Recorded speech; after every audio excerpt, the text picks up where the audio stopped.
This is Vigil, The Longest Night, a 2D Metroidvania going for the whole Souls-like idea, using a combination of Taiwanese culture and Lovecraftian cosmic horror elements. So it's got several different influences, but I think the most obvious influence, the game that it seems to have taken the most inspiration from, would actually be Salt and Sanctuary. You know, of all the 2D Souls-likes that I've played, that is definitely the one that this reminds me of the most. It is actually very Salt and Sanctuary-esque in terms of its world design, its exploration, and its combat and everything, so if you've played that, then you'll be pretty at home here, actually.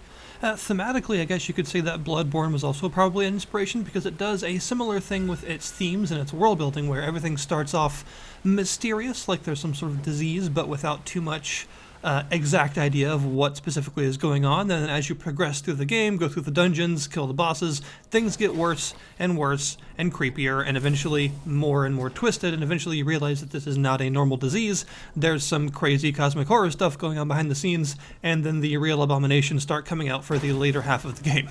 The first thing to talk about is the art style. It's got a very nice art style, actually. I enjoy the way that it looks because it's simultaneously pretty and creepy.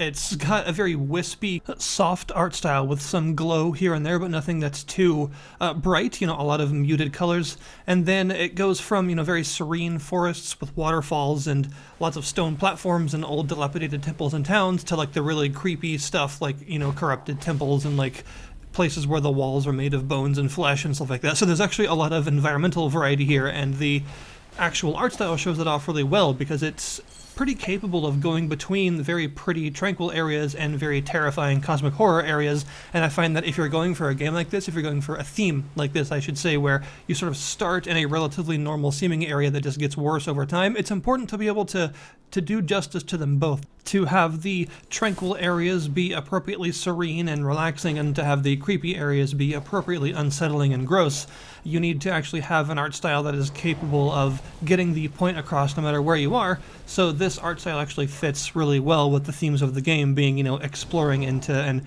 ever-increasing nightmare, effectively. The world itself is also quite large. The game is pretty huge, it's pretty long in terms of the acts, and there are, of course, multiple endings to try for. And you'll find a lot of out-of-the-way areas, a lot of optional places. There's definitely a big reward for exploration. That's probably my main number one thing on the list of stuff I expect from a good Metroidvania is good and rewarding exploration, because that's the way they're always set up, right? You have a large world, you have all kinds of places you can go, and all kinds of places that you can't quite go yet until you figure out what you need to actually get up to there, or to get through the door, or whatever it is that you need to get.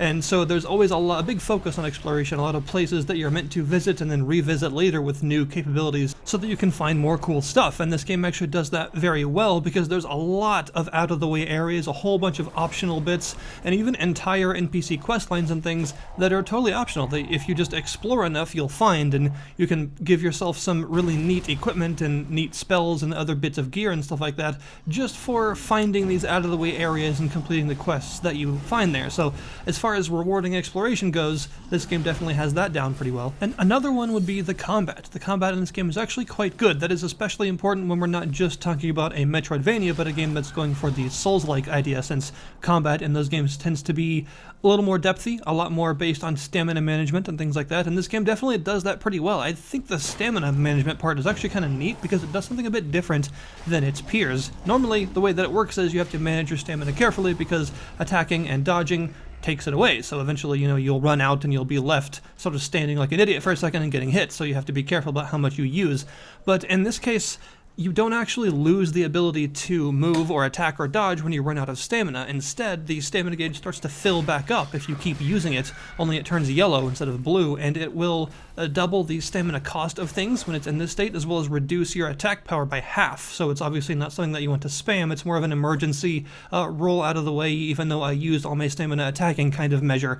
But if you fill this new yellow gauge up all the way, which doesn't take much, then you will go into exhaustion, which means that you can't move at all. So it's best used as a simple emergency roll sort of measure, instead of something that you just keep doing repeatedly, because if you fill it up, then you'll be left standing and just basically waiting for whatever you're fighting to smack you in the face, because you won't be able to move for a good couple of seconds.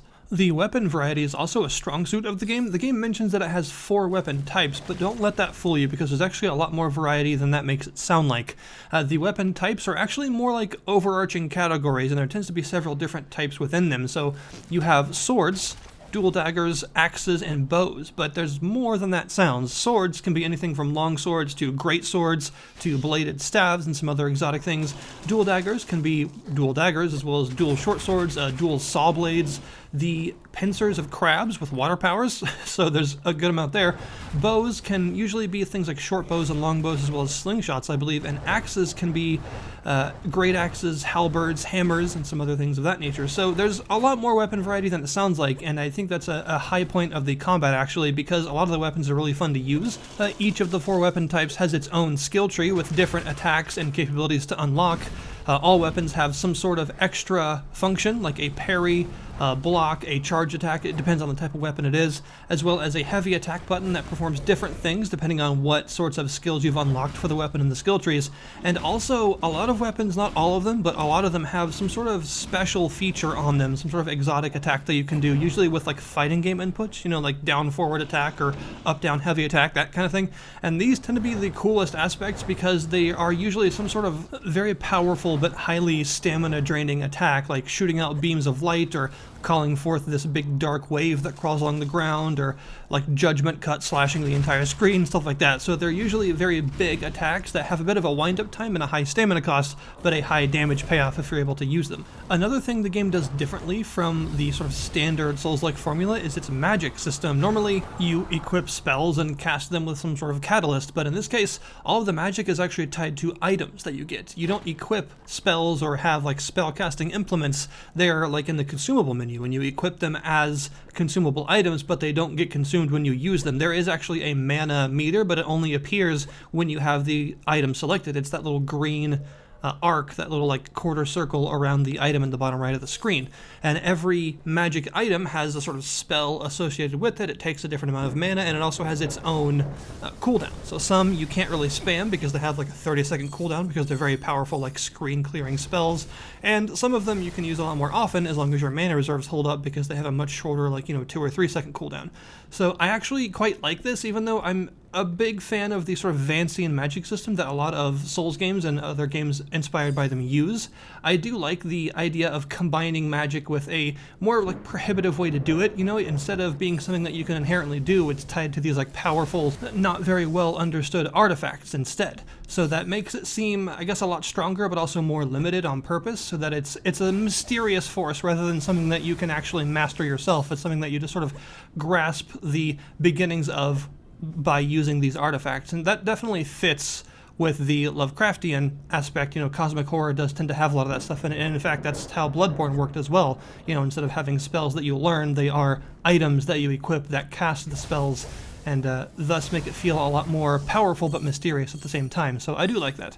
The game also has an upgrade system for both weapons and armor that works in a very familiar way. You gather 3 different grades of these shimmer stones, which are effectively your titanite, that you take to a smith and have them forge your weapons and armor to upgrade them, and it takes, ascending grades of these stones as you get higher and higher, and the maximum upgrade level is actually +7, which is an interesting number to stop at. And one thing to note about the upgrade system is it's very strong, because it doesn't just upgrade the defensive stats or the attack stats of your weapons and armor, but it actually upgrades all of the extra stuff that it gives you, all of the passive effects and the description of the armor or weapon. They all get increased when you upgrade them, so it's very important to upgrade as high as you can because it increases every aspect of the weapon or armor, which is really nice. There's also an enchantment system which works very similar to an infusion, with a pretty cool difference that every type of stone that you can infuse stuff with actually has 4 different choices that you can make, 2 for weapons and 2 for armor. This is the kind of thing that I would like to see more of in games that want to mimic or are inspired by the Dark Souls infusion system. Adding something else to it, something a little bit different. I think this is a really good difference, having these like multiple mutually exclusive choices, so that if you have a bloodstone or a cursed stone or a lightning stone or whatever, they don't always do the same thing, and you can choose from a couple of different enchantments to apply to whatever it is you're enchanting by using that one material.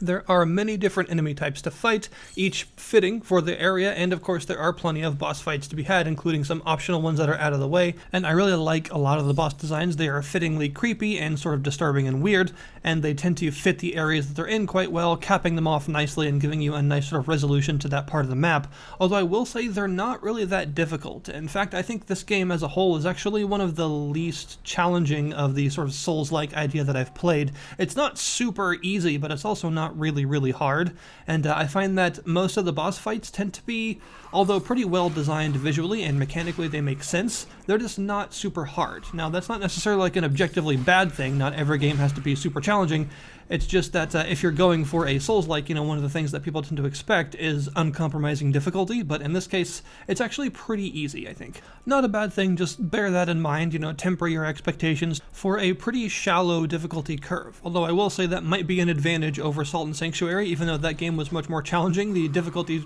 curve in that game was also all over the place. Some areas were like crushingly difficult all of a sudden, and some of them were very easy. I do find that even though this game has a lower difficulty across the board, in general, the difficulty curve is a lot more consistent. The story itself is definitely pretty interesting, and it's worth following for sure. It's got a nice story. I mean, I'm a little bit biased because I'm a big fan of like Lovecraftian / cosmic horror related stuff, and this game actually does it pretty well. And I like the surprises along the way. Obviously, I'm not going to spoil anything major. That's why I'm not showing any of like the really late game boss fights or anything in the background, because I don't want to spoil that kind of stuff. But it definitely does get weird, and some crazy things happen, and there are multiple endings, and it's worth actually reaching them and seeing what they are, because the overall lore and world building and atmosphere actually builds towards a really nice cosmic horror crescendo, you could say, that is effective. If I had a couple of criticisms to share, one of the biggest ones would be the camera. It's a little bit weird at times. It feels like it's always just a little bit too close to your character. You don't get as much situational awareness by having it being a little bit more zoomed out as I would like. I think that oftentimes it is just a little bit too close, and this makes it sometimes rely a little bit too heavily on blind jumps or nearly blind drops and things in areas, because you just can't quite see far enough to make sure of what you're actually supposed to be jumping to or falling to. And in certain areas like the forest and peak parts of the game that are very vertical, and there's a lot of like small platforms leading straight up in the air quite a distance, it can actually be pretty difficult to see exactly where you're meant to be going because of how zoomed in the camera can be. This is also a bit of a problem in boss fights, because you'll find that since boss arenas are usually quite large and the camera is fairly close, you usually only have about half to a third of the boss arena in view at any given time, which means the boss can very frequently dodge or dash off of screen and then attack you from off screen where you can't see them, because you just can't have as much of the arena in shot as you would like. The camera also moves very slowly vertically for some reason. It keeps up with you perfectly when you're moving horizontally. When you're dodging left and right, no matter how many times you dash or whatever, you're always right in the center of the screen. It's very responsive